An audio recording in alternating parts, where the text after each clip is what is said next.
আসসালামু আলাইকুম দর্শক বন্ধুরা, সবাই কেমন আছেন? আশা করছি যে যেখান থেকে দেখছেন অনেক ভালো আছেন। দর্শক বন্ধুরা, পুরো বিশ্বকে অবাক করলো আইটেল। আইটেল তাদের নতুন একটি ফোন গ্লোবাল মার্কেটে লঞ্চ করেছে, আইটেল S23 প্লাস। তবে বাংলাদেশের মার্কেটে কিছুদিন আগে লঞ্চ হয়েছিল আইটেল S23, আর ওই ফোনটিও কিন্তু মার্কেট কাঁপিয়েছিল। তবে এবার ফাইনালি বাংলাদেশের মার্কেটেও আসতে যাচ্ছে আইটেল S23 প্লাস। আর এই ফোনটি সবাইকে অবাক করেছে, কারণ এই ফোনে থাকছে কার্ভ ডিসপ্লে, পাশাপাশি থাকছে 50 মেগাপিক্সেলের ক্যামেরা সেটআপ এবং অস্থির ডিজাইন।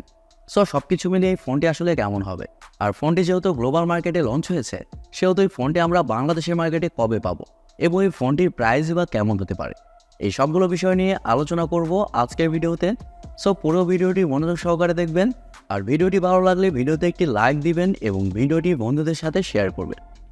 প্রথমে যদি ফোনটির ডিজাইন এবং বিল্ড কোয়ালিটি নিয়ে কথা বলি, তাহলে এই ফোনটির ডিজাইন এক কথায় অসাধারণ।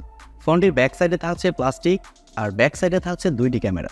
তবে দূর থেকে দেখলে মনে হবে ফোনটির ব্যাক সাইডে 3টি ক্যামেরা সেন্সর ব্যবহার করা হয়েছে, যা দেখতে অনেকটাই আইফোনের মতো। আর ফোনটির থিকনেস করা হয়েছে 7.9 মিলিমিটার, আর ওজন করা হয়েছে মাত্র 178 গ্রাম। তার মানে বুঝতেই পারছেন এই ফোনটি যথেষ্ট স্লিম এবং লাইট ওয়েট। আর পোর্টস অ্যান্ড বাটন হিসেবে এই ফোনটিতে আপনারা সব ধরনের পোর্টস অ্যান্ড বাটনও পেয়ে যাচ্ছেন। তবে এখানে শুধুমাত্র আপনারা 2টি সিম কার্ডই ব্যবহার করতে পারছেন, এক্সটার্নাল কোনো মেমোরি কার্ড এই ফোনটিতে ব্যবহার করতে পারছেন না। আর ফোনটির সামনে আসতে আপনারা পেয়ে যাচ্ছেন একটি ফুল ভিউ কার্ভ ডিসপ্লে, যার উপর অংশে মাঝ বরাবর পাঞ্চলের মাধ্যমে বসানো থাকছে সেলফি ক্যামেরাটি। আর পাঞ্চলের সাইজটাও কিন্তু যথেষ্ট ছোট করা হয়েছে। আর সবচেয়ে মজার ব্যাপার হচ্ছে ফোনে থাকছে ইন ডিসপ্লে ফিঙ্গারপ্রিন্ট সেন্সর, যা খুবই ফাস্ট এবং অ্যাকুরেট। আর ফোনটি মার্কেটে 2টি কালার ভেরিয়েন্টে পাওয়া যাবে, ব্ল্যাক এবং চেন। ওভারঅল সব কিছু মিলে এই ফোনটির ডিজাইন ল্যাঙ্গুয়েজ আপনাদের কাছে কেমন লেগেছে কমেন্ট করে আপনাদের মূল্যবান মতামত অবশ্যই জানাবেন।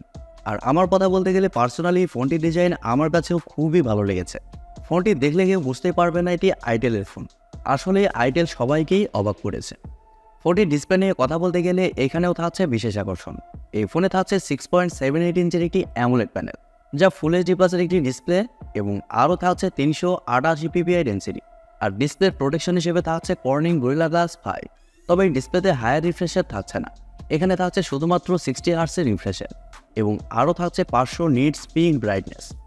দর্শক বন্ধুরা, এই ফোনটি যেরকম প্রাইস পয়েন্টে লঞ্চ হয়েছে, তাতে এই ফোনে 120 হার্টসের রিফ্রেশার থাকবে না, এটি স্বাভাবিক। আইটেল যে ফোনটিতে অ্যামোলেড প্যানেল ব্যবহার করেছে, তাও আবার ফুল এইচডি প্লাসের, এটাই কিন্তু অনেক বেশি। পাশাপাশি এখানে থাকছে কার্ভ ডিসপ্লে। ফোনটির সফটওয়্যার এবং পারফরমেন্স নিয়ে কথা বলতে গেলেই ফোনে থাকছে অ্যান্ড্রয়েড 13, যার ব্যাকএন্ডে থাকছে Itel OS 13।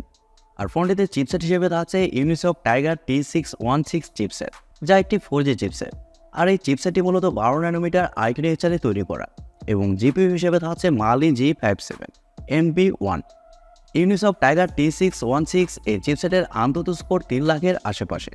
আর Mali G57 এই জিপিইউ থাকার কারণে যে কোনো হাই লেভেলের গেমস মিডিয়াম সেটিংসে আপনারা ইজিলি খেলতে পারবেন।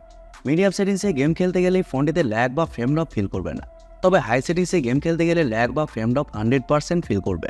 কিন্তু মাল্টিটাস্কিং সহ অন্যান্য কাজ আবার এই ফোনটিতে খুব ভালোভাবে করতে পারছেন, এদিক দিয়ে সেরকম কোনো সমস্যা হচ্ছে না। ফোনটি 2টি ভ্যারিয়েন্টে লঞ্চ হয়েছে, 4GB RAM 128GB ROM এবং 8GB RAM 256GB ROM, যার স্টোরেজ টাইপ হিসেবে থাকছে UFS 2.0 এবং র্যাম টাইপ হিসেবে থাকছে LPDDR4X। তবে আমি আবারও বলছি, ফোনটিতে আপনারা মাইক্রোএসডি কার্ড ব্যবহারের সুযোগ সুবিধা পাচ্ছেন না।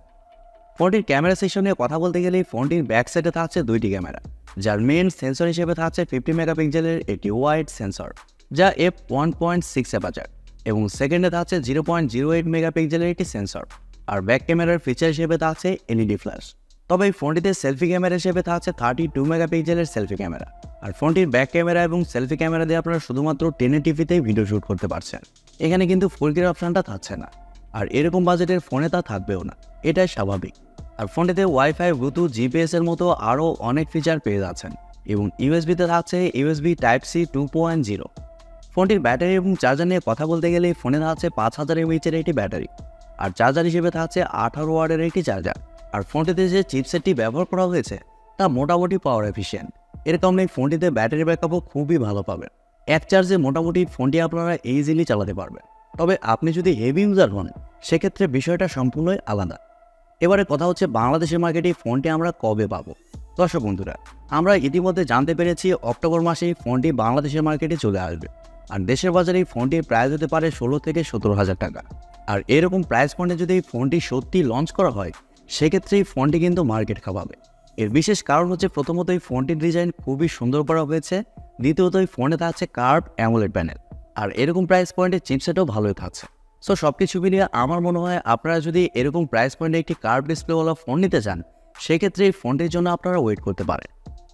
প্রিয় দর্শক বন্ধুরা, এই ছিল আজকের ভিডিওটি আপনাদের কাছে কেমন লেগেছে কমেন্ট করে অবশ্যই জানাবেন। আর ভিডিওটি যদি সত্যিই ভালো লেগে থাকে তাহলে TechTube চ্যানেলটি সাবস্ক্রাইব করবেন এবং ভিডিওতে একটি লাইক দিবেন। সো আজকের মতো এই পর্যন্তই, দেখা হবে পরবর্তী কোনো নতুন ভিডিওতে। সবাই অনেক অনেক ভালো থাকবেন এবং সুস্থ থাকবেন। খোদা হাফেজ, টাটা।